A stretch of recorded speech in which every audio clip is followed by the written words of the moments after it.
Welcome back, dear viewers. In today's video, we're going to talk about Infrastructure Investment Trust, which is commonly known as InvITs. So let's get started. So what exactly are infrastructure investment trusts and how do they function? InvITs are financial instruments that pool funds from investors and invest them in infrastructure projects. In many ways, InvITs are similar to mutual funds. Both allows multiple investors to pool their investments. In both the cases, assets are managed by a designated manager. As per current SEBI regulations, InvITs can be classified under 5 key categories, depending upon the infrastructure projects they own and operate. Number 1 is transports and logistics. Number 2 is communications. Number 3 is social and commercial infrastructure. Example is parks.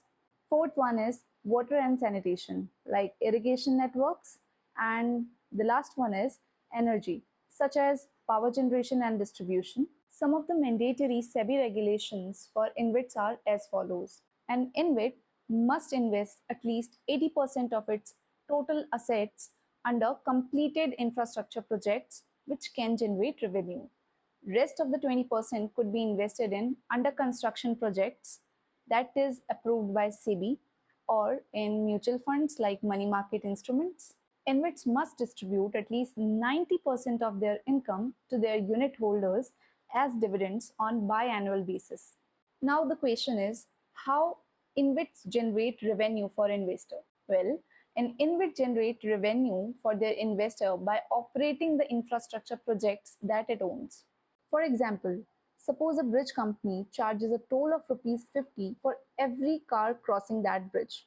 This toll amount is the income generated by that project, but the whole amount of income will not get distributed to the unit holders as the expenses has to be deducted from the income generated from that project. Expenses such as depreciation, maintenance, and cost of operations have to be deducted from the income generated to arrive at net distributable cash flows. Infrastructure investment trusts can distribute their net distributable cash flows in two ways, in the form of dividend and in the form of interest. Now, taxation part for InvITs are as follows. If you're earning dividend income or you're earning interest income, then it will be charged as per your income tax slab. And if you're earning any capital gain over the same from selling the InvITs, then you should keep in mind that your period of holding should be considered when you are calculating the taxation for the same. Taxation on capital gains on selling the units of InvITs.